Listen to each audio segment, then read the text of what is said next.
Hey guys, I have a review video for you today, and that is going to be reviewing Fight Club, the book, compared to the movie by Chuck Palahniuk.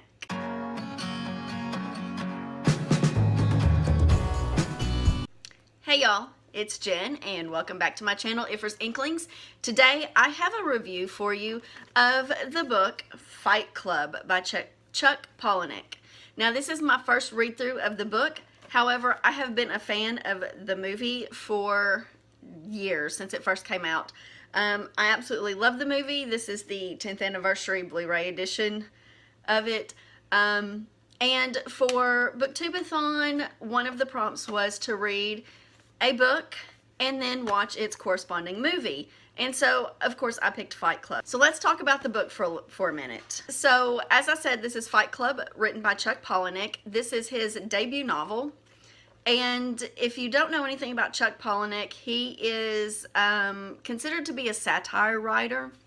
I don't really find his writing to be very much in the satire genre. It doesn't feel like satire to me. Now, Fight Club is actually the third Palahniuk book I read. I have previously read Haunted and Adjustment Day, and by far Fight Club is my favorite of the three that I've read, and it's probably the last one of his that I will ever read. He definitely has a formula writing style, and it doesn't really work in any of the other books that I've read of his. Fight Club, it works.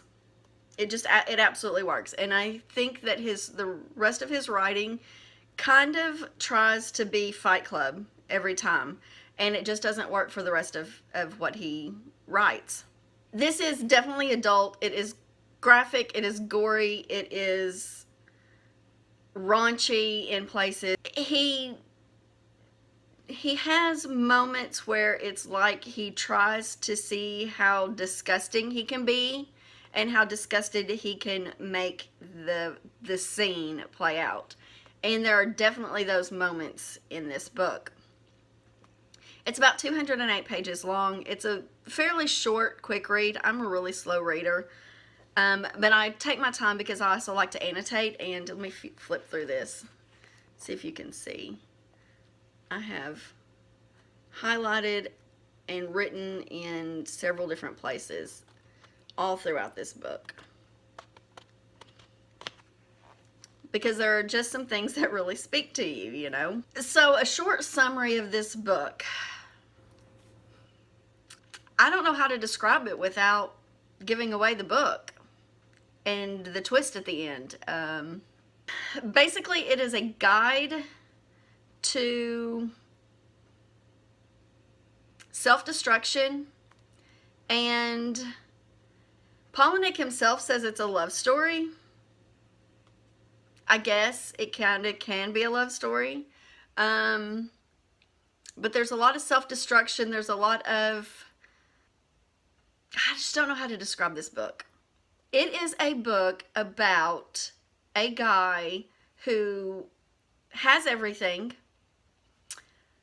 but decides that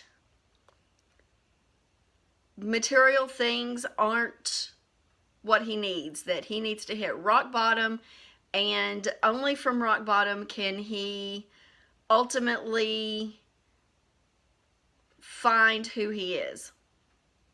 There is a girl involved, little bit of a love triangle, kind of. Like I said, Chuck Palahniuk, he actually has an afterword section here that I did read, and in it he does say that Fight Club was originally a love story.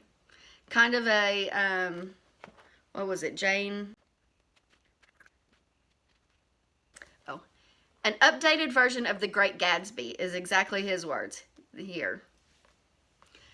I read The Great Gatsby a long time ago when I was in high school. I don't remember much about it, but I don't remember it being anything like Fight Club. So overall, like I said, I really enjoyed this book. I gave it, I think, 4.5 stars, maybe 5 stars. I don't remember. But I loved the book. I loved the movie, and the book and the movie are so very similar. When I was reading this book, I played the scenes through my head of Edward Norton and Brad Pitt and Meatloaf and Helen Bonham Carter. Helen Bonham Carter. And it just played out like the movie. And it very much follows, the movie very much follows the book almost exactly. Obviously there's some parts in it, the movie, that aren't exact to the book, and vice versa, because of the way it plays out on the scene, in the movie and versus the book and the narration, but they are so very, very similar. The only bad part about this book, and what would keep it from getting 5 stars from me, is the very last chapter. The very last chapter sucks.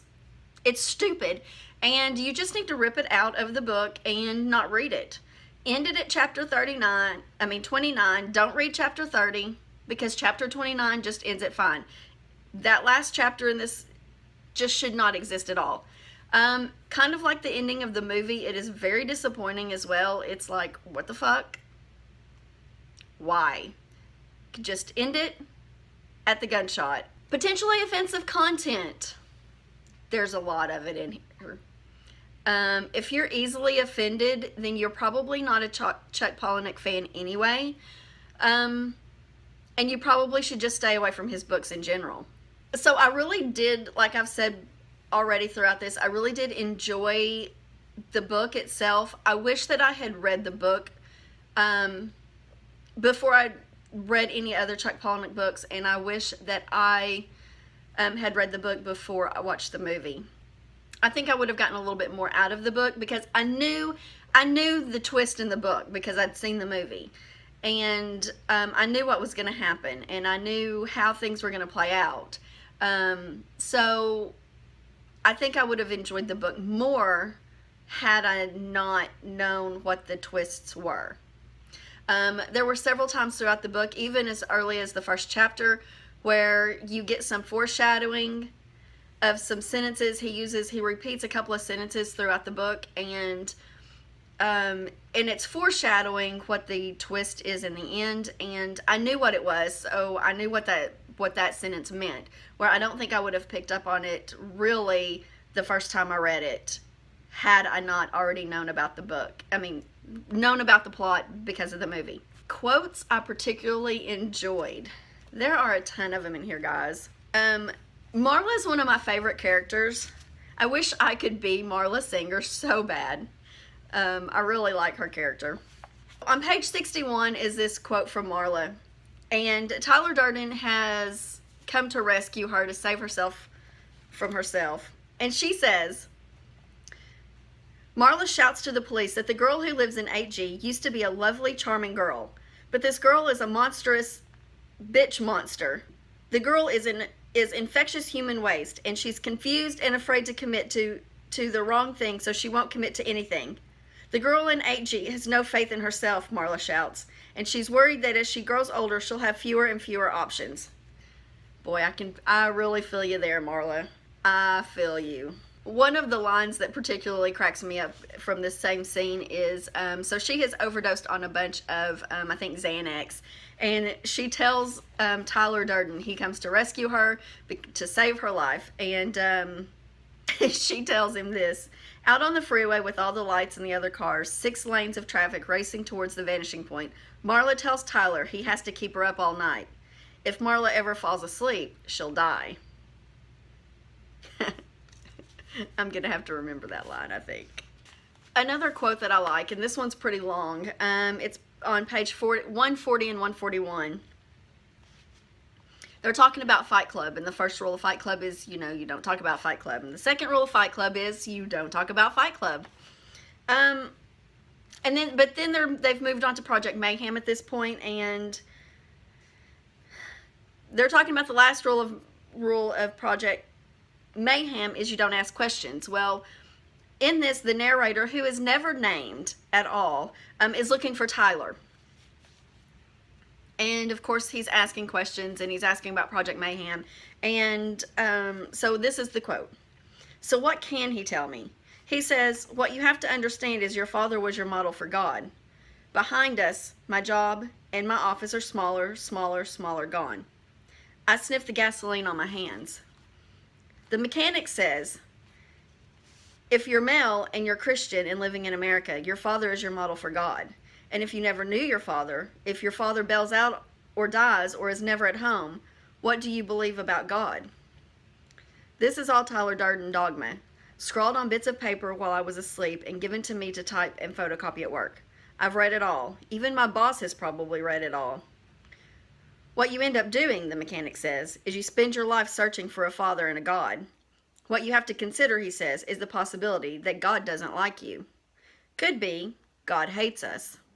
This is not the worst thing that can happen.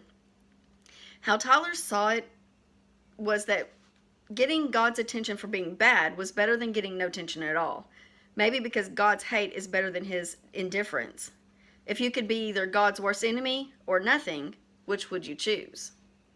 We are God's middle children, according to Tyler Durden, with no special place in history and no special attention.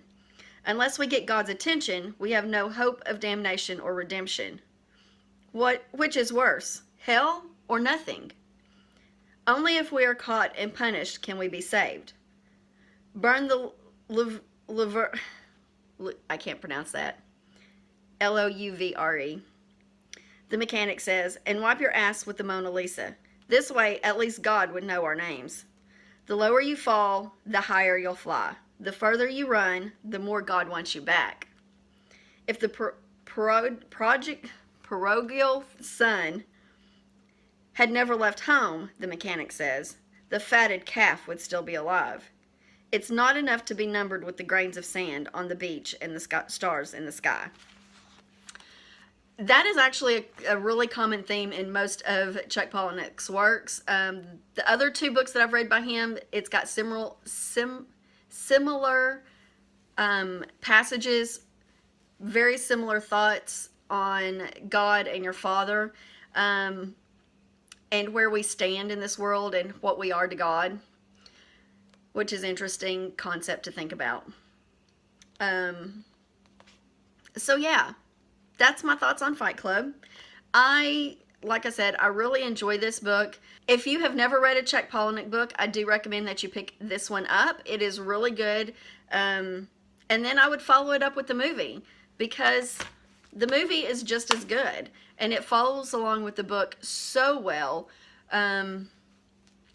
that it's really hard to tell the difference between the book and the movie. Obviously, there are some differences, but it really works well with the movie and adaptation. The storyline still stays the same. So don't bother with any of Chuck Palahniuk's other books. Just pick this one up, but know that the very last chapter sucks. So that is it on my review for Fight Club. If you enjoyed this review, please give me a thumbs up. Go ahead and hit that subscribe button. I would love to have you a part of my BookTube family. And if you hit that bell note icon, you will be notified when I upload more content. Until next time, bye.